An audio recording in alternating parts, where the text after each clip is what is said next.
There's not a minute that goes by that Kelly and I don't play some terrible, vivid thing in our minds. 17-year-old Chelsea King was raped and murdered last week. That he should be deprived of a future without his sister is cause enough for you to burn in hell. On February 25th, 2010, 17 years old Chelsea King disappeared subsequent to setting out for a run on the nearby climbing trail in Rancho Bernardo Park. Chelsea was a truly sensible young woman. Thus, her family grew apace concerned when she didn't get back at her standard time that day. They chose to contact the police, figuring she may very well at no point ever return back home in the future. What had turned out badly on that particular day to make her stray from her typical everyday practice? Is it true or not that she was simply being an insubordinate youngster? Had she chosen to take off from home? Or on the other hand, was there something a lot greater impacting everything underneath the surface? Welcome back to the Friday 13 Crimes channel, where we cover enthralling yet spine-chilling, curved and upsetting cases from around the world. Today we jump into the upsetting instance of Chelsea King. The present story takes us to San Diego County, which is arranged in the southwest corner of California. The populace is around 3.2 million as per 2020 statistics, which gets its situation as the fifth most crowded region in the US. Having a joyful environment nearly all through the whole year, with lovely seashores and wonderful climate, San Diego draws in numerous travelers from around the world. With regards to crime percentages, San Diego encounters a crime percentage of around 3.84 per thousand inhabitants. Wrongdoings connected with youngsters, be that as it may, were very uncommon in San Diego. Sadly, the news made the residents of the city shudder. Chelsea King was brought into the world on July 2, 1992, in Poway, California. Her parents, Brent and Kelly, were afraid after her birth into the world of the fact that the specialist didn't eliminate the placenta totally.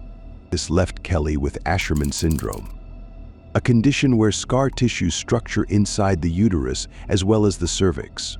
Chelsea partook in an exceptionally cozy relationship with her more youthful sibling and wanted to invest energy with her loved ones. The family had moved a couple of times, first to the San Francisco Bay Area and afterward to Naperville, Illinois, prior to settling down in the city of Poway in San Diego County, California in 2007. Chelsea was a great person with an effervescent character. Being a student of Poway High School, she would get straight A's in the entirety of her subjects, keeping the average score high. She kept a vegan diet and truly valued nature, which would make sense of her affection for going on runs for the recreation area. As a matter of fact, she and her friends were arranging a climate cleanup project in the Rancho Bernardo People Group Park, which drove her to visit the recreation area on February 25, 2010, a day prior to the occasion, to investigate the region. Right then and there, Chelsea ventured out from home at 6:15 a.m. as expected to go to her companion directing arrangement prior to going to class. She'd ordinarily get back from school at 5 p.m. However, when the clock hit 6 p.m. that day, her folks became concerned and disturbed. Viewing their girl's telephone as turned off, Kelly and Brent chose to call her friends to get some information about her whereabouts. We started calling around to different friends of Chelsea and asking, hey, is Chelsea with you? Have you seen Chelsea? Did you know of any plans that she had? And the responses all back were, no, we haven't seen her, we're not with her, which heightened even greater fear in us. Restless, her father chose to connect with AT&T to follow her little girl's area. Before adequately long, they viewed her area as close to Rancho Bernardo Park, and Brent promptly hurried to the recreation area looking for his little girl. He found her vehicle in the parking area and her tote and school garments were lying inside the vehicle. Chelsea wanted to run, and on occasion she'd run for a significant distance prior to getting back. Yet, as of late, she'd swooned while doing her normal running timetable, making Brent significantly more uncomfortable. So he chose to call the specialists, feeling that she could have swooned once more and couldn't call for help. As the specialists began engaging for the situation, alongside certain local people, they rushed to draw matches between a comparable case that happened very nearly a year sooner. Residents of San Diego were presently watching the situation of Chelsea King intently. At the point when Chelsea disappeared, volunteers met up to help with the quest for Chelsea, which was valued by her loved ones. My heart is overflowing with all this support and all this love, and there's no words for it. They looked through every one of the region close to the house, and the standard spots shed go. Chelsea abandoned a few hints prior to vanishing strangely. During the quests, they found Chelsea's clothing and shoes on the path. At the point when criminalist Annie Marie Schaefer concentrated on the DNA test of Chelsea, the DNA coordinated with the blood tracked down on her clothing. In any case, in a stunning development, Schaefer likewise saw as natural liquid of a man. At the point when this data was enlisted in the report, examiners began looking for conceivable matches in their criminal data set. In the wake of finding potential suspects, the DNA correlated with one specific man. This man was a 31-year-old John Gardner.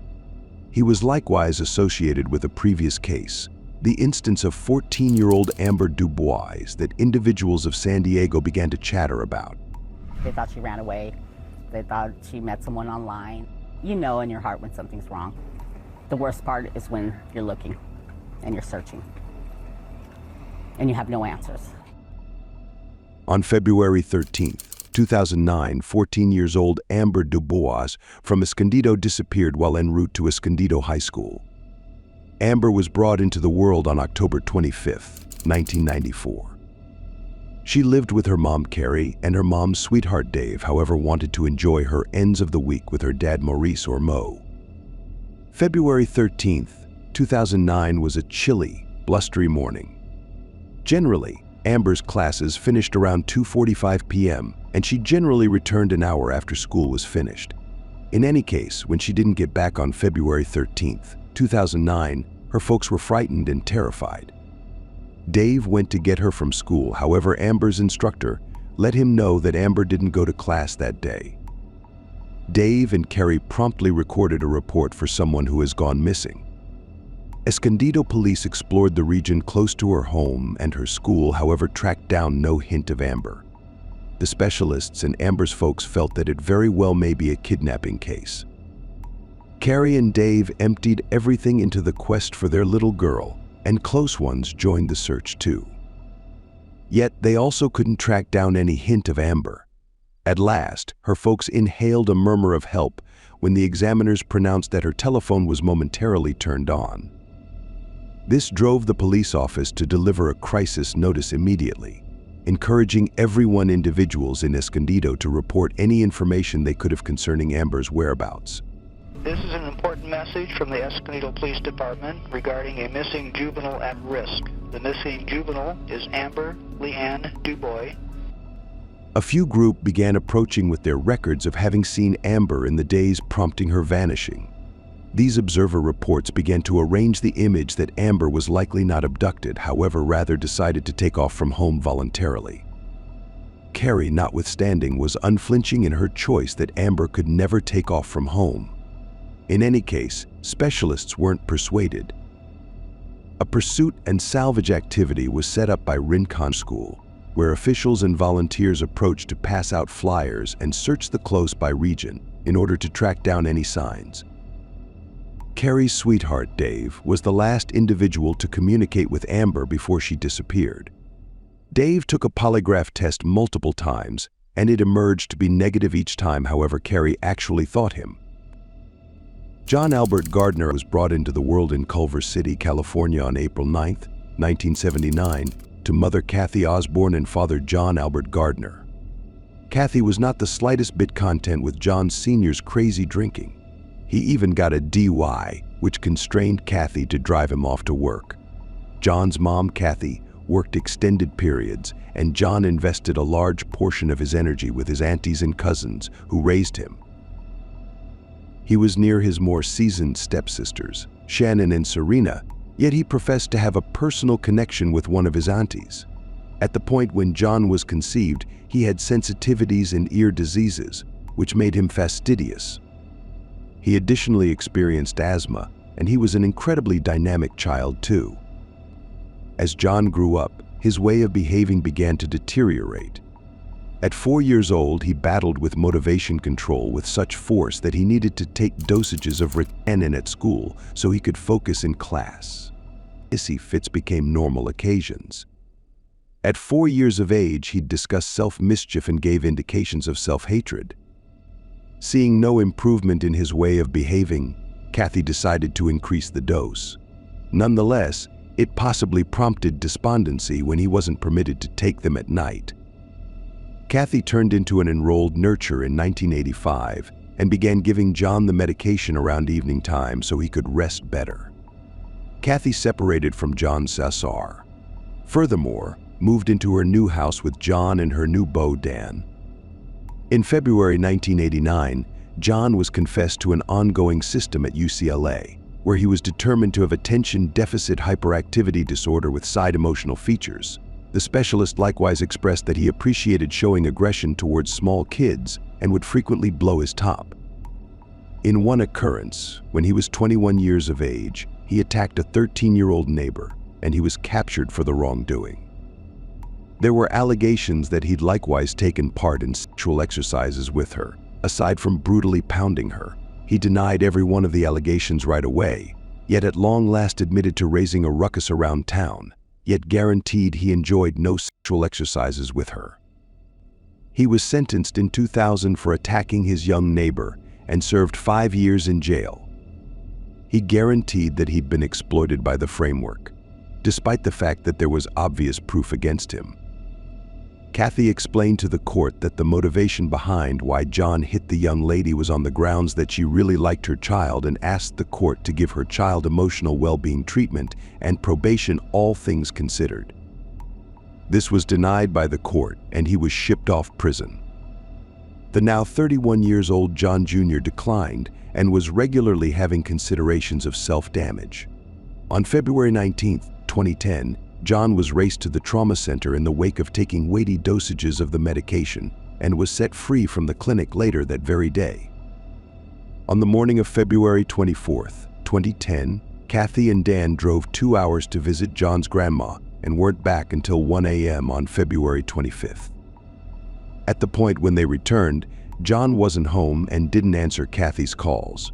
He returned home at around 8 p.m. and was covered with soil and sweat, grasping a headless snake. He let Kathy know that the snake attempted to go after him, which drove him to kill it. He additionally had a profound slash on his nose that didn't seem to be a snake chomp. The following day, when Kathy went to the nail salon, she heard the insight about the vanishing of a 17-year-old young lady named Chelsea King through various banners and flyers all in and out of town. As the police proceeded with their examination, the DNA results assisted them with finding the one who was engaged with this wrongdoing. John was at a bar on the western shore of Lake Hodges when specialists tracked down him. He let them know they had some unacceptable man. However, he was cuffed and taken to the police headquarters. At the point when specialists showed him the image of Chelsea, John continued to argue that he didn't have the foggiest idea about the young lady and added that he had several beverages, making it hard for him to offer legitimate responses to the analysts. The analysts, notwithstanding, immediately noticed that he didn't look excessively plastered to figure out their inquiries. Despite the fact that they could smell the liquor, his jeans were wet and sloppy. Furthermore, he told the police it was because of him falling while at the same time strolling to the bar. John continued to say that all he had some awareness of Chelsea was what he found in the news. However, all through the cross-examination, he had various emotional episodes.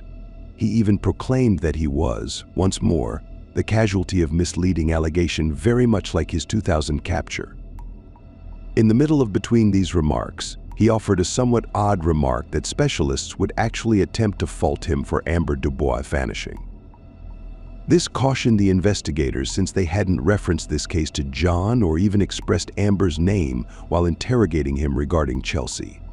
The specialists set an image of Chelsea before John and requested that he let them know where the body was.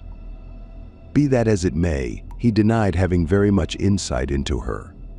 Nonetheless, when the specialists quickly left the room, John gazed at the image of Chelsea and murmured, Criminal investigators were left baffled and needed to set John free because of an absence of proof until the fresh insight about another young lady being gone after a year prior by a man like John's portrayal surfaced on the news. On December 27, 2009, 22 years of age Candice Moncayo went for a go around Lake Hodges. It was a lovely day, and she finished her run around 10:30 a.m. That is the point at which a tall, brown-haired outsider began strolling towards her. At the point when he drew sufficiently near, he threw her onto the ground and held her down with the full weight of his body. She realized that the man was going to physically attack her. Thus, in a condition of flight or battle, she slammed her elbow into his nose with such power that she figured she could have broken it. While the man was in a shock, she took the risk to quickly running away. She called 911 and the specialist raced to the scene. The inquiry was, notwithstanding, shut when they couldn't find a major man with a messed up nose and estimated that the entire case was likely an endeavored burglary instead of an attack.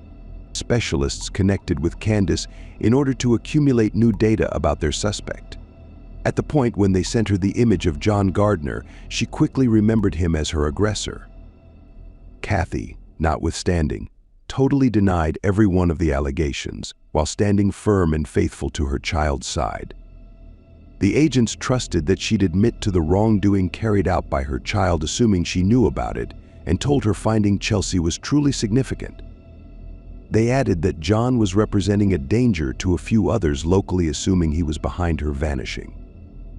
At the point when she was evaluated by a Department of Justice specialist, she let them know that John was taking a medication for his psychological wellness since it assisted him with his burdensome considerations and fits of anxiety.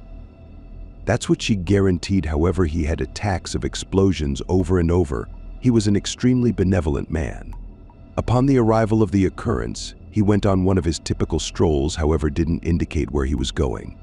From that point forward, she talked very little, and examiners continued on. At the point when John's image was coursed among the media, many observers approached to give their records. Individuals saw him strolling down the very way that Chelsea was running on. He even collaborated with a couple of individuals. Individuals he cooperated with said they felt awkward in his presence. On March 2, 2010, FBI specialists were in a boat looking for any indications of Chelsea on the south shore of Lake Hodges when they saw light hair among the mud in the shallow waters of the lake. This was where Chelsea's body was found, in the waters of the lake. Her body was around 10 feet from where the specialists recovered her shoe already. Yet, because of awful climate that day, they didn't recognize her body. The canines didn't find her trail under the water. Sheriff Bill Carnage, who developed near the family during the examination, went to the family home to convey the awful news. Now that the body had been found and John was in care, it was affirmed the examiners were looking for capital punishment. John's lawyers endeavored to assist him with getting a request bargain. The guard addressed the San Diego lead prosecutor and made an arrangement that John would assist them with finding Amber's body, depending on the prerequisite that he would stay away from his punishment.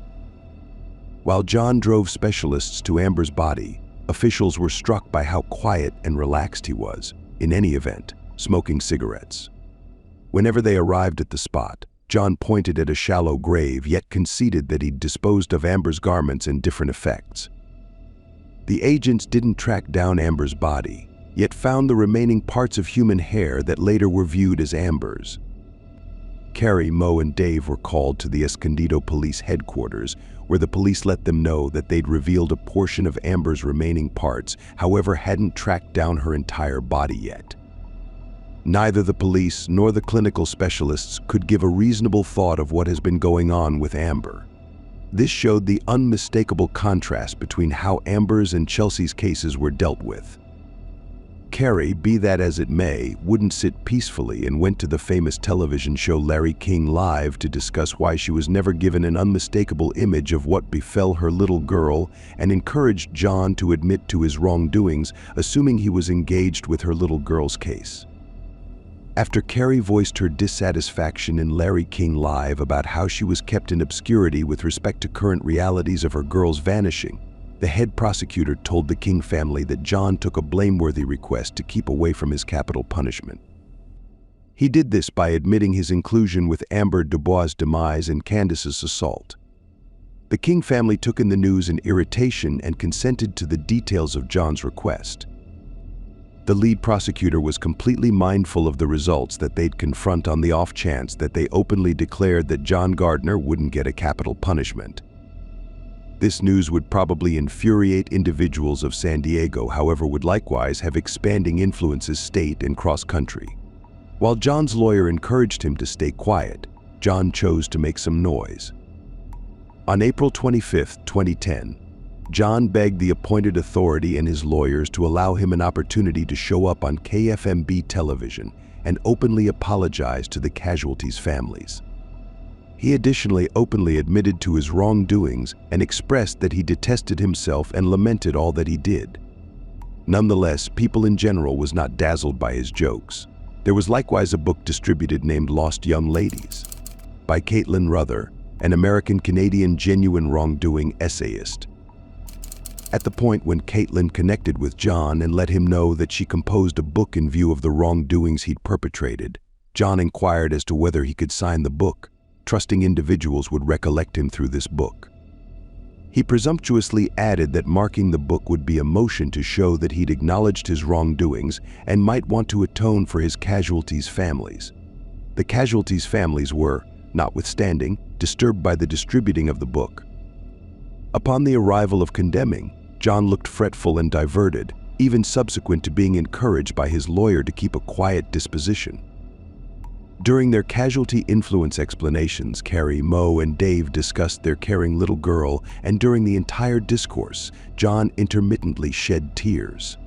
Now, with our last hope for justice, we depend on the prison community to slowly and painfully cause your remaining days on this earth to be a living nightmare. You have taken my daughter and my best friend. You have taken my youngest daughter's role model and her innocence. You have taken a bright, shining star from this community and our world away, and for what purpose? To serve your sick, twisted, perverted mind. After Amber's family's declaration, Brent and Kelly discussed their wonderful, unique girl, Chelsea. John, since I learned of your arrest for Chelsea's murder, I refuse to speak your name. I have called you monster, sociopath, serial killer, animal. You are all of those things. In my view, until today, you did not deserve a name because your acts were not human. But as I thought about what I was going to say today, I realized that names like monster and animal, in a perverse way, let you off the hook. You've stolen from a magnificent 13-year-old boy, his magnificent sister, and his ever-present best friend. You've stolen future memories he would have made with her, but never the precious memories he already has. That he should be deprived of a future without his sister is cause enough for you to burn in hell. The entire time John gazed at the floor, crying tears more than once as though to show his lament and responsibility. At the point when Candice came to give her assertion, the court saw the genuine John. Candice discussed her astonishing experience before obtusely asking how his nose was. And finally, to ask him how his nose is. This awakened something in John as he growled and ground his teeth, meanwhile offering a wild demeanor to his face. He let his lawyer know that she never hit him and that she was lying. At that point, individuals saw the genuine John, who was not a casualty but rather a beast. During John's many meetings with the examiners, he admitted to a few different wrongdoings. Adequately sure, he had a greater number of casualties than simply Amber and Chelsea. He admitted that he was very fierce while attacking a whore, had bombed many attack endeavors, and furthermore followed a 16-year-old young lady. John Albert Gardner was condemned to 3 successive life terms without the chance of parole, and was approached to pay $46,000 in fines and compensation to the casualties' families, Candice and the state. At this time, it is the judgment and sentence of the court that for the crime of murder in the first degree, Chelsea King, under special circumstances, life without the possibility of parole. For the crime of murder in the first degree of Amber Dubois, under special circumstances, life in prison without the possibility of parole. For the crime in count 2, assault with intent to commit with 2 strikes, the term is life in prison, mandatory minimum 25 years. The court orders those 3 life terms to be served consecutively.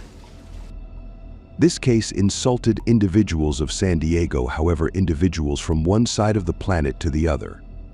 John got away from capital punishment, which brought up issues about the equity framework. The King family realized they couldn't let any other person go through what their little girl, Chelsea Lord, went through.